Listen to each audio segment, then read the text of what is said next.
கர்த்தருடைய பரிசுத்த நாமத்தை ஸ்தோத்திரம் உண்டாதாக. நம்ம ஏசாயா 17 அதிகாரங்கள் பார்த்துருக்குறோம். 18வது அதிகாரம். 18வது அதிகாரம்னா எத்தியோப்பியாவை குறித்து பார்க்குறோம். 17வது அதிகாரம் தமஸ்கு குறித்து நம்ம பார்த்தோம். 18வது அதிகாரம் எத்தியோப்பியாவை குறித்து பார்க்குறோம். எத்தியோப்பியா நதிகளுக்கு அக்கறையில் நிழலிடும் செட்டைகளுடையதும் கடல் வழியாய் தண்ணீர்கள் மேல் நாணல் படகுகளுமாகிய ஸ்நானாபிகள் அனுப்புகிற மாதிரி தேசத்துக்கு ஐயோன்னு சொல்லி பார்க்குறோம். ஐயோன்னு சொல்லின்னா ஆபத்துன்னு சொல்லி அர்த்தம். நிறைய ஐயோ நம்ம பார்த்துக்குறோம். யார் யாருக்கெல்லாம் ஐயோன்னு சொல்லி, அதில் தமஸ்கு கூட ஐயோன்னு தான் வந்து வருது, கடல் கொந்தளிக்கிறது, அதனால் ஐயோன்னு சொல்லி பார்க்குறோம். அதே போல் இதில் வேகமான தூதர்களேன்னு சொல்லி பார்க்குறோம். வேகமான தூதர்களுக்கு ஐயோன்னு சொல்லி பார்க்குறோம். ஆனால் பல ஸ்நானாபிகளை அனுப்புறதுமான தேசத்துக்கு ஐயோ, எத்தியோப்பியாவுக்கு ஐயோவான். வேகமான தூதர்கள் வந்து நெடுந்துரமாக என்ன செய்கிறாங்க, பரவியிருக்கிறாங்க. அவங்க வந்து சிறைக்கப்பட்டதும் துவக்கப்பட்டதும் வரைக்கும் கெடியாக இருந்ததும் அளவிடப்பட்டதும் மிதிக்கப்பட்டதும் நதியில் பாழாக்குறதுமான ஒரு ஜாதி அண்டைக்கு போங்கன்னு சொல்கிறப்பல. ஏன்னா பூச்சக்கரத்தில் வாசமாக இருக்கிறவர்களும் தேசத்து குடிகளுமாய் நீங்கள் எல்லாரும் மலைகளின் மேல் குடியேற்றப்படும் போது நீங்கள் பாருங்கள், அங்கே வந்து என்னது எக்காலம் ஊதப்படும். எக்காலம் ஊதப்படும் போது கேளுங்க. அப்போ அங்கேருந்து என்ன நீங்கள் அமர்ந்திருந்து பயிரின் மேல் காயும் காந்தி உள்ள ஒரு வெயிலை போலவும் அறுப்பு காலத்து உஷ்ணத்தில் உண்டாகும் ஒரு பனி மேகத்தை போலவும் என் வாசஸ்தலத்தை கண்ணோக்குவேன் என்று சொல்லி கர்த்தர் வந்து என்னோட சொன்னார் அப்படின்னு சொல்லி ஏசாயா சொல்கிறார். என்ன அப்படின்னா, திராட்சை செடிகள் வந்து என்னதான் அறுப்புக்கு முன்னே நினச்சிதான் பூ பூத்து முற்றி காய்க்கிற காய்கள் பிஞ்சாக இருக்கும்போதே அவர் அரிவாள்களால் கப்பூர்களில் அறுத்து கொடிகளை எறிந்து அகற்றி போடுவார். வந்து எப்படின்னா, திராட்சை செடிகள் அறுப்புக்கு முன்னே நினச்சது, அறுப்புக்குன்னா பழம் பழுத்த பருவம் என்ன செய்யும், பறிப்போம். ஆனால் இது பூ பூத்து முற்றி காய்க்கிற காய்கள் பிஞ்சாக இருக்கும் போதே கர்த்தர் வந்து என்னச்சு வரா, அரிவாள்களால் என்னச்சு வரா, அந்த கவர்களை அறுத்து கொடிகளே பறித்து எரிந்து அகற்றி போடுவாராம். அந்த மாதிரி எத்தியோப்பியன் ஜனங்கள் இருந்திருக்கிறாங்க. அவங்க வந்து என்னதுன்னா, ஏகமாய் மலைகளில் ஒரு பட்சிக்கும் பூமியின் மிருகங்களுக்கும் என்ன செய்வாங்களாம், இவங்க வந்து எத்தியோப்பிய ஜனங்கள் என்ன செய்வாங்களாம், விடப்படுவாங்களாம். பட்சிகள் அதன் மேல் நினைச்சதான் கோடை காலத்தில் காட்டு மிருகங்களெல்லாம் நினைச்சிடும். அதன் மேல் மாறி காலத்து அவங்க பட்சிகள் கோடை காலத்தில் வந்து நினைச்சது தங்குது, காட்டு மிருகங்களாம் அதன் மேல் நினைச்சது மாறி காலத்தில் வந்து தங்குதான். அந்த நாட்களில், அதான் அக்காலத்தில் நெடுந்தூரமாய் பரவிருக்கிறதும் சிறைக்கப்பட்டதும் துவக்கம் முதல் இதுவரைக்கும் கெடியாக இருந்ததும் அளவிடப்பட்டதும் மிதிக்கப்பட்டதும் நதிகள் பாழாக்குறதுமான ஜாதியானது சேனில் கர்த்தர் நாமும் தங்கும் ஸ்தலமாகிய சீயோன் மலையில் சேனில் கர்த்தருக்கு என்ன செய்வாங்களாம், அங்கே காணிக்கைகளை கொண்டு வருவாங்களாம். 19வது அதிகாரம். இதில் வந்து என்ன, இது வந்து எகிப்தின் பாரம். இப்போ எத்தியோப்பியாவை பார்த்தோம், தமஸ்கு பார்த்தோம், அப்படி மொத்தத்தோட 4 பாரங்கள் பார்த்துறோம். மோவாப்பு பார்த்தோம், பார்த்தோம். அதே போல் ஆமோஸின் குமார ஏசாயா பாபிலோன் கண்ட பாரத்தை பார்த்தோம். இப்போ 5வது பாரம் என்னன்னா எகிப்தினோட பாரம் என்ன அப்படின்னா, கர்த்தர் வந்து என்னச்சு வர்றான், வேகமான மேகத்தின் மேல் என்னச்சு வரான், ஏறி எகிப்துக்கு வருவாராம். வேகமான மேகத்தின் மேலே ஏறி எகிப்துக்கு வருவாராம். அப்பொழுது கர்த்தர் வரும்போது அந்த விக்கிரகங்கள்லாம் என்னச்சுமா கர்த்தருக்கு முன்பாக குலுங்குமா. விக்கிரகம் என்றாலே விக்கிரக கோட்டை தான், எகிப்து என்றாலே விக்கிரக கோட்டை தான். அதனால் கர்த்தர் வந்து மேகங்கள் மேல் என்னச்சுவார், வேகமாக ஏறி வரும்போது அந்த எகிப்தின் விக்கிரகங்கள் என்ன கர்த்தருக்கு முன்பாக குலுங்குமாம். எகிப்தின் இருதயம் தனக்குள்ளே நிச்சயமா கரைந்து போகுமாம். அப்படியே ஒரு நடுக்கும் பயம் நினைச்சது எகிப்துக்கு கொடுத்துருமா கர்த்தர் வர நாளில். அந்த நாட்களில் சகோதரனுடைய சகோதரனும் சிநேகிதனுடைய சிநேகிதனும் பட்டணத்தோட பட்டணமும் ராஜ்யத்தோட ராஜ்யமும் என்னச்சுமா யுத்தம் பண்ணும்படியாய் எகிப்தியரோட என்னச்சுவாங்களாம் போர் கலக்க பண்ணுவேன்னு சொல்கிறார். சகோதரனுடைய சகோதரன், சிநேகிதனுடைய சிநேகிதன், பட்டணத்தோட பட்டணம், ராஜ்யத்தோட ராஜ்யம், இவங்கெல்லாம் நினைச்சுவாங்க யுத்தம் பண்ணும்படியாக கர்த்தர் நினைச்சுவார். எகிப்தியரோட நினைச்சு வரான், போர் கலக்க பண்ணுவாராம். அடுத்தபடியாக எகிப்தியருடைய ஆவி வந்து அவர்களுக்கு நிச்சயமா சோர்ந்து போகுமா. ஏன்னா எகிப்தின் ஆவி என்னது, விக்கிரகத்தின் ஆவி. அதனால கர்த்தர் வந்து இந்த சகோதரனுடைய சகோதரன், சிநேகிதன், பட்டம், ராஜ்யத்தோட யுத்தங்களை கலக்க பண்ணும்போது எகிப்தியருடைய ஆவி நிச்சயமா அவர்களுக்குள்ள கலங்கி போகுமா. விக்கிரகத்தின் ஆவி நிச்சயம் அவர்களுக்குள்ள கலங்கி நிச்சயமா சோர்ந்து போகுமா. அப்போ அவர்கள் எந்தித்தனும் அவர்கள் ஆலோசனையை கர்த்தர் நினைச்சு வரோம் முழுகி போக பண்ணுவார். அந்த ஆலோசனை இது ஒன்றும் இல்லாதபடிக்கு செல்லுபடி ஆக்கி போட்டுருவாராம். அப்பொழுது விக்கிரகங்கள், மந்திரவாதிகள், சன்னதக்காரர்கள், குறி சொல்லியர்களை என்ன செய்வாங்களாம், அந்த எகிப்து ஜனங்கள் தேடுவாங்களாம். ஏன்னா ஆலோசனை கிடைக்கல. அடுத்தல அந்த ஆவி எகிப்தோட ஆவிலாம் நினச்சது சோர்ந்து போயிருக்கு. இந்த சமயத்தில் இன்னும் காணாதுன்னு சொல்லி அவங்க விக்கிரகங்கள், மந்திரங்கள், சன்னதக்கார குறி சொல்றதுகளை நினச்சிவாங்களாம், தேடுவாங்களாம். அந்த சமயத்தில் கர்த்தர் நினச்சதை நான் எகிப்தில் நினச்சுவேன், கடினமான அதிபதியின் கையில் நான் ஒப்புப்பேங்க, கடினமான அதிபதியின் கையில் நான் என்ன செஞ்சிருவேன், எகிப்தை நான் ஒப்பு கொடுத்துருவேன். அப்போ அந்த நாட்களில் கடரமான ராஜா நினச்சிவார், எகிப்தை வந்து நினச்சிவாங்க, ஆளுவாங்க அப்படின்னு சொல்லி கர்த்தராகிய ஆண்டவர் சொல்கிறார் அப்படின்னு சொல்லி ஏசாயா எகிப்தின் பாரத்தை குறித்து என்ன, எகிப்தை குறித்து என்ன சொல்கிறார், எகிப்தில் பாறை என்னென்னலாம் நடக்குன்னு சொல்லி எகிப்தை பார்த்து சொல்கிறார். அப்பொழுது கடலில் தண்ணீர் குறைந்து நதியும் வற்றி வறண்டு போமா. அந்த சமயத்தில் இவங்க எல்லாம் என்ன செய்கிறாங்க, இப்போ சோசியக்காரா குறிகாரங்களை விற்கிறாங்கள அதெல்லாம் தேடுறாங்களா, அப்படி தேடுறதுனால கர்த்தர் அவங்க எகிப்திற்கு வந்து கடினமான அதிபதி கையில் ஒப்பு கொடுப்பேன்னு சொல்கிறால, அந்த சமயத்தில் கடலில் என்னச்சுமா தண்ணீர்லாம் குறைஞ்சி போயிருமா, நதியும் வற்றி என்னச்சுமா வறண்டு போயிருமா, ஆறுகளை என்னச்சுவாங்களாம் திருப்பி விட்டுருவாங்களாம். ஏன்னா இங்கே எதுவுமே இல்லை, வறண்டு எடுத்து போய் கிடக்குது. இந்த சமயத்தில் இப்போ ஆறுகளே தண்ணி வந்தாலும் அங்கே எது பத்தாது, அதனால ஆறுகளை நினச்சிவாங்களாம் திருப்பி விட்டுருவாங்களாம். அரணிப்பான அகலிகள் நினச்சிமா அங்கே வெறுமையாகி நினச்சிமா வறண்டு போயிருமா. கொறுக்கையும் நாணலும் நினச்சிமா அந்த சேதத்தில் வாடுமா, கொறுக்கையும் நாணலும் நினச்சிமா வாடுமா. நதியோரத்திலும் நதி முகத்திலும் இருக்கிற மடலுள்ள செடிகளும் நதி அருகே விதிக்கப்பட்ட யாவும் நிச்சயமா உலர்ந்து போமா. நதியோரத்தில் நதி முகத்தில் இருக்கிற மடலுள்ள செடிகள் முதற்கொண்டு நதிகள் அருகே விதைக்கப்பட்ட யாவும் உலர்ந்து போமா, அது பறக்கப்பட்டு இல்லாது போமா. ஏன்னா அதுக்கு தண்ணி இல்லை, தண்ணி இல்லாத ஏன்னா ஆறுகள் திருப்பி விட்டுருந்தாரு, கடலில் தண்ணீர் எல்லாம் குறைஞ்சிட்டு நதி வறண்டு போயிட்டு அப்படி இருக்கிறதுனால அது அகலியும் வெறுமையாக நினச்சது வறண்டு போயிட்டு கொறுக்கையும் நாணலும் தான் செடி வாடுங்க. அப்போ அந்த சமயத்தில் நதியில் தண்ணீரும் என்ன செய்யுது ஒன்றும் வராததுனால நதி ஓரத்தில் இருக்க செடிகள் கூட என்ன செஞ்சது, செடிகள் கூட என்ன செய்யுது, அது விதைக்கப்பட்ட யாருங்களாம் உலர்ந்து போயிடுது, அது பறக்கப்பட்டு இல்லாதே போயிருமா. தண்ணி இல்லை, நதி ஓரத்துல இருக்குது, நதியில் தண்ணி வந்தால் தானே செடி புஷ்டியாக இருக்கும். நம்ம பார்க்கும்போது நதியோரத்தில் மரங்கள், செடிகள், கொடிகள் நல்லா பசுமையாக இருக்குது, அது தண்ணி போயிட்டு இருக்கனால அப்படி இருக்குது. இப்போ நதியோரத்தில் தண்ணி இல்லை அப்படின்னா அது எப்படி இருக்கும், அது வறண்டு தானே போகும். அதனால் அது என்ன செய்யுமா, வறண்டு போய் அது பறக்கப்பட்டு ஒன்று இல்லாதபடிக்கு போயிடுமா. மீன் பிடிக்கிறவங்க கூட என்ன செய்வாங்களாம், பெருமூச்சு விடுவாங்களாம். ஏன்னா நதியில் தண்ணி வந்தால் தானே மீன் வரும், அப்போ தானே மீன் பிடிக்க முடியும். இப்போ நதியில் தண்ணி இல்லை, அப்போ அவங்க எப்படி மீன் பிடிக்க முடியும். அதனால் தூண்டில் போடுறவங்கலாம் என்ன செய்வாங்க, துக்கிப்பாங்களே, தூண்டில் போட்டு நல்லா தண்ணி வரும்போது தூண்டில் போட்டு ஆற்றுலலாம் பிடிக்கிறத நீங்கள் பார்த்துருப்பீங்க. தூண்டில் போட்டு என்ன செய்வாங்க, மீன் பிடிச்சிட்டு போவாங்க. அப்போ இப்போ வந்து என்ன செய்யல, தண்ணி வரல, தண்ணி பிடிக்க வராதனால அவங்க என்ன செய்வாங்க, மீன் பிடிக்கவங்களாம் பெருமிச்சு விடுதாங்க, தூண்டு போடுறாங்களா என்ன செய்வாங்க, துக்கத்தோடு என்ன செய்கிறாங்க போகிறாங்க. தண்ணீர்கள் மேல் வலைகளை வீசுகிறவங்களாம் சரினா தண்ணீரில் வலையை வீசி என்ன செய்வாங்க, மீன் பிடிப்பாங்க. இப்போ தண்ணி இல்லை, வலையை எப்படி வீச முடியாது, தூண்டிலும் போட முடியல, இந்த அப்படியே அவங்களாம் என்ன செய்வாங்களாம், சலித்து போயிடுவாங்களாம். மெல்லிய சணலை பக்குவப்படுத்துகிறவர்களும் சல்லாக்களை நெய்கிறவர்களும் நாணுவார்களாம். ஏன்னா அங்கே அந்த மெல்லிய சணலை என்ன செய்கிறாங்க, தண்ணியில் போட்டு என்ன செய்வாங்க, அதை பக்குவப்படுத்துகிறாங்க, சல்லாக்கில் நெய்கிறவங்க நாணுவாங்க. இதெல்லாம் என்ன செய்வாங்க, ஒன்றும் இல்லாதபடிக்கு அவங்களும் கஷ்டப்படுறாங்க. மீன் வளர்க்குற குளங்களை கூலிக்கு அணை கட்டுற அனைவருடைய அணைக்கட்டுகளும் உடைந்து போமா. மீன் வளர்க்குற குளங்கள் பார்த்துருப்பீங்க, அனைவரும் நினச்ச குத்தைக்கு எடுத்து மீன் என்ன செய்வாங்க, வளர்க்குறத நம்ம பார்ப்போம். அப்படி மீன் வளர்க்குற குளங்களையும் தண்ணி கிடையாது, அதனால் அவங்களும் என்ன செய்வாங்க, அந்த அணைக்கட்டு கூட என்ன செஞ்சுமா, உடஞ்சி போமா. ஸோ தண்ணி இருந்தால் தானே அணைக்கட்டில் போட்டு மீன் வளர்க்க முடியும், அதனால் அதுவோட நிச்சயமா உடஞ்சி போயிருமா. சோவான் பட்டத்தின் பிரபுக்கள் வந்து யார் வந்து மூடர்களாம்.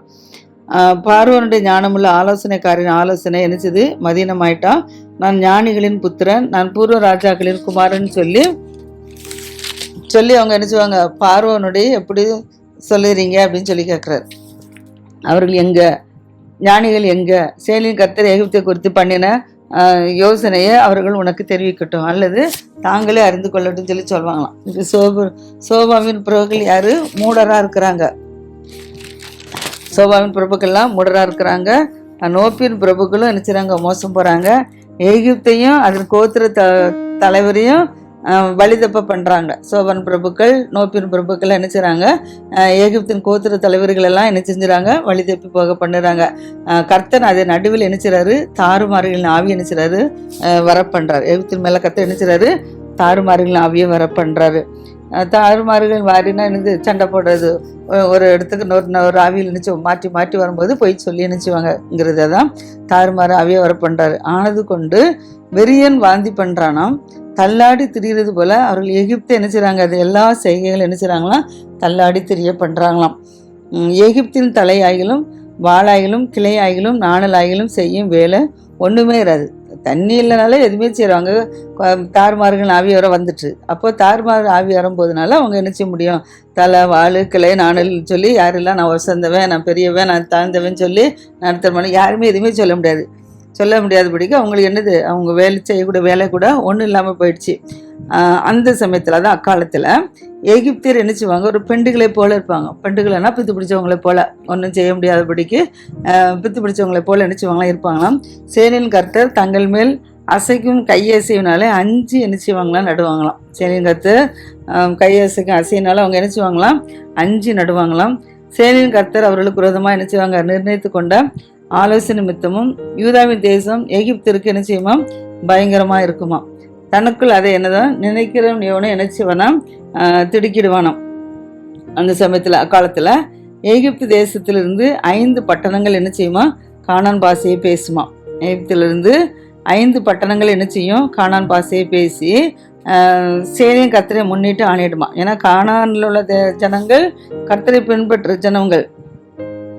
அப்போ இவங்க எகிப்தில் இப்போ ஒன்றும் இல்லாமல் போகிறதுனால அவங்க என்ன செய்கிறாங்க, கானான் பாஷையை பேசுனா நமக்கு எதாவது கிடைக்கும் அப்படிங்கிறனால அவங்க என்ன செய்கிறாங்க, கானான் பாஷையை பேசி சேனையில் கர்த்தரை என்ன செய்கிறாங்க, முன்னிட்டு ஆணையிடுமா. அவைகளில் ஒன்று நிர்மலமான பட்டம் எனப்படுமா. அது அப்படிலாம் செஞ்சாலும் அவங்க பட்டணம் என்ன செய்யுமா, நிர்மலமான பட்டணம் எனப்படுமா. அக்காலத்தில் எகிப்தின் தேசத்தின் நடுவில் கர்த்தருக்கு என்ன செய்யுமா, ஒரு பலிபீடம். எகிப்தின் நடுவில் கர்த்தருக்கு ஒரு பலிபீடமும் அதன் எல்லை இருக்க கர்த்தருக்கு ஒரு ஸ்தம்பமும் என்ன செய்யுமா, உண்டாயிருக்குமா அந்த நாட்களில். அப்போ எகிப்து தேசத்தில் சேனைகளில் கர்த்தருக்கு என்ன செய்யுமா, ஒரு அடையாளமும் ஒரு சாட்சியுமா இருக்குமா.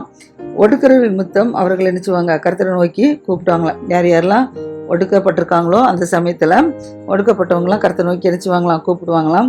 அப்பொழுது அவர்களுக்கு ஒரு இரட்சகனையும் ஒரு பலவானையும் அனுப்பி அவர்கள் என்ன செய்வாராம், விடுவிப்பாராம். ஒரு இரட்சகனையும் பலவானையும் அனுப்பி கர்த்தர் என்ன செய்வார், அவர்களை விடுவிப்பார். அப்பொழுது கர்த்தர் என்ன செய்வார், எகிப்திற்கு என்ன செய்வாராம், அறியப்படுவாராம். அவங்க இப்போ என்ன செய்கிறாங்க, கர்த்தரை கானானை நம்பி என்ன செய்கிறாங்க, இவங்க வராங்க. அப்படி வர்றதுனால கர்த்தர் என்ன செய்கிறாரு, அங்கே எகிப்திற்கு தேசத்தில் சேனைகளில் கர்த்தருக்கு ஒரு அடையாளமும் சாட்சியமாக இருக்குமா. ஏன்னா ஒடுக்கிறவர்கள் நிமித்தமும் அவர்கள் கர்த்தரை நோக்கி என்ன செய்வாங்க, கூப்பிட்டாங்க. இப்போ ஒடுக்கப்பட்டுட்டாங்க. ஒன்றும் இல்லாமல் செழிப்பாக இருந்த எகிப்து ஒன்றும் இல்லாமல் போகும்போது கஷ்டமாக இருக்கும்ல. அதனால் அந்த சமயத்தில் இவங்க என்ன செய்வாங்க, எகிப்தியர்கள் இப்போ என்ன செய்கிறாங்க, கர்த்தரை நோக்கி கூப்பிடுதாங்க. அப்பொழுது கர்த்தரை நோக்கி கூப்பிடும்போது கர்த்தர் என்ன செய்கிறாரு, எகிப்தியரை விடுவிக்கிறதுக்கு ஒரு இரட்சகனையும் ஒரு பலவானையும் என்ன செய்கிறாரு, அனுப்பி அந்த எகிப்தி என்ன செய்கிறாரு, விடுவிக்கிறார். அப்பொழுது கர்த்தர் என்ன செய்கிறாங்க, அந்த நாட்களில் எகிப்திற்கு அறியப்படுவாங்க. ஏன்னா அவங்க கர்த்தர் நோக்கி இப்போ என்ன செய்கிறாங்க, கூப்பிட ஆரம்பிச்சிட்டாங்க. நெருக்கங்கள் வந்ததுனால கர்த்தர் நோக்கி அனுப்புறதுனால கர்த்தர் எகிப்தியனுக்கு ஒரு இரட்சகனையும் ஒரு பலவானையும் அனுப்பி என்ன செய்கிறார், எகிப்தை விடுவிக்கிறாரு. அப்போ அந்த சமயத்தில் கர்த்தர் என்ன செய்கிறாரு, எகிப்தில் அறியப்படுறாரு. ஏன்னா இப்போ ஜனங்கள் என்ன செஞ்சுட்டாங்க, கர்த்தரை தேட ஆரம்பிச்சிட்டாங்க. அதனால தேசத்தில் கர்த்தர் என்ன செய்கிறாரு, அறியப்படுறார். எகிப்தியர்கள் கர்த்தரை அக்காலத்தில் என்ன செய்கிறாங்க, அந்த அக்காலத்தில் கர்த்தர் என்ன செய்வாங்க, அறிவாங்களாம். அறிஞ்சு கர்த்தருக்கு என்ன செய்வாங்க, பலி காணிக்கையோடு என்ன செய்வாங்களாம், பலிகளோடும் காணிக்கைகளோட கர்த்தருக்கு என்ன செய்வாங்களாம், ஆராதனை செய்வாங்களாம். ஏன்னா கர்த்தர் இப்போ அறியப்பட்டுட்டாரு. கர்த்தர் அவங்களோட இருக்கிறதுனால இப்போ அவங்க கர்த்தருக்கு என்ன செய்கிறாங்க, பலிகளையும் காணிக்கைகளையும் என்ன செய்வாங்க, செலுத்தி கர்த்தருக்கு ஆராதனை செய்வாங்களாம். கர்த்தருக்கு பொருத்தனைகளையும் பண்ணி அதையும் என்ன செய்வாங்களாம், செலுத்துவாங்களாம். ஆராதனை பண்ணுறது மாத்திரமல்ல, பள்ளி காணிக்கை செலுத்தி ஆராதனை பண்ணுறாங்க. அது மாத்திரமல்ல, கர்த்தருக்கு பண்ண பொருத்தனையும் என்ன செய்வாங்களாம், நேரத்தில் செலுத்துவாங்களாம். அப்படி செய்யும்போது கர்த்தர் என்ன செய்வாராம், எகிப்தியரை வாதையினால என்ன செய்வாராம், அடிப்பாராம். ஏன்னா இவங்க பலிகள் காணிக்கைகளோடு என்ன செய்கிறாங்க, கர்த்தருக்கு ஆராதனை செய்கிறாங்க, கர்த்தனுக்கு பொருத்தனை பண்ணுறதை நிறைவேற்றுறாங்க. ஆனாலும் அவங்க சரியில்லாத காரணத்தினால கர்த்தர் என்ன செய்வாராம், எகிப்தியர் என்ன செய்வாராம், வாதையினால என்ன செய்வாராம், அடிப்பாரானா. இவங்க இஸ்ரேல் ஜனங்களுக்கு பல தொல்லைகள் கொடுத்துட்டாங்க. தொல்லைகள் கொடுத்ததுனால கர்த்தர் என்ன செய்கிறாரு, எகிப்தியர் என்ன செய்கிறாரு, வாதையினால அடிப்பாராம். அடித்து என்ன செய்வாராம், குணமாக்குவாராம். இஸ்ரேல் ஜனங்களுக்கு கஷ்டப்படுத்தினால இருக்கிறவங்களை பின்பற்றினால கர்த்தர் என்ன செய்வார், எகிப்தியர் அடிக்கிறாரு, வாதையினால அடிக்கிறாரு. பார்க்குறோம். எனக்கு நம்ம யாத்திராமத்தில் பார்த்தோம்னா 10 வாதைகளை நம்ம பார்த்தோம். தண்ணிலாம் ரத்தமாக மாறிச்சு. அடுத்துல பேனா வந்துச்சு, தவளை வந்துச்சு, புழுதி வந்துச்சு, கடைசியில் தலைப்பில் சங்காரம் வந்துச்சுன்னு சொல்லி நம்ம பார்த்தோம். இப்படி 10 வாதைகளை கர்த்தர் கொடுத்துனார்ல. இப்படி எகிப்தர் கர்த்தர் நினச்சி வாதைனால அடித்து அவர்களை நினச்சி வரான், குணமாக்குவாராம். அந்த சமயத்தில் தான் அவங்க கர்த்தருக்கு நினச்சி வாங்கலாம், மனம் திரும்பாங்களாம். அது வரைக்கும் அவங்க கர்த்தர் சமயத்தில் நினச்ச மாட்டாங்க, வர மாட்டாங்க. ஏன்னா அப்படி வாதைகளை கொடுத்து அடிக்கும்போது தான் அவங்க நினச்சிவாங்க கர்த்தர் தேவன் சொல்லி அறிந்து கொண்டு கர்த்தருக்கு பழி செலுத்தி காணிக்கை செலுத்தி ஆராதனை செய்து கர்த்தருக்கு பண்ண பொருத்தனைகளை நினச்சிவாங்களாம், செலுத்துவாங்களாம். அப்படி செய்கிறனால கர்த்தர் என்ன செய்வார், அவர்களை விண்ணப்பத்தை கேட்டு அவர்களை என்ன செய்கிறாரு, குணமாக்குறாரு. அக்காலத்தில் அந்த காலத்தில் என்ன செய்வாங்களாம், இப்படிலாம் செய்யும்போது கர்த்தர் தான் அக்காலத்தில் இதெல்லாம் செய்யும்போது கர்த்தர் என்ன செய்கிறாரு, எகிப்திலிருந்து அசிரியாவுக்கு போகிற பெரும் பாதை நிச்சயமா உண்டாயிருக்குமா. எகிப்திலிருந்து அசிரியாவுக்கு போகிற பெரும்பாதை உண்டாயிருக்குமா. அசிரியர் எகிப்துக்கும் எகிப்தியர் அசிரியாவுக்கும் நினைச்சவங்களாம் வருவாங்களாம். அசிரியர் நினைச்சுவாங்க எகிப்துக்கு வராங்க, எகிப்தியர் என்ன செய்கிறாங்க, அசிரியாவுக்கு வர்றாங்க. எகிப்தியர் அசிரியரோட கூட என்ன செய்வாங்களாம், ஆராதனை என்ன செய்வாங்களாம், செய்வாங்களாம். அக்காலத்தில் அப்படி ஆராதனை செய்யக்கூடிய காலத்தில் இஸ்ரவேல் எகிப்தோடும் அசிரியாவோடும் 3ஆவதாக பூமி நடுவில் ஆசீர்வாதமாக இருக்குமா. இஸ்ரவேல் எகிப்தோடும் அசிரியாவோடும் கூட 3ஆவது நினைச்சுவாங்க பூமி நடுவில் இவங்க நினைச்சவங்க, அவங்கள விட இவங்க நினைச்சுறாங்க ஆசீர்வாதமாக இருப்பாங்களாம். அவர்களை குறித்து சேனையும் கர்த்தர் சொல்கிறாரு, எகிப்தியராகி என் சனமும் அசிரியராகி என் கரத்தின் கிரியும் இஸ்ரவேலாகி என் சுதந்திரமும் ஆசீர்வதிக்கப்பட்டது என்று சொல்லி அவர்களை நினைச்சு வரான், ஆசீர்வதிப்பாராம்.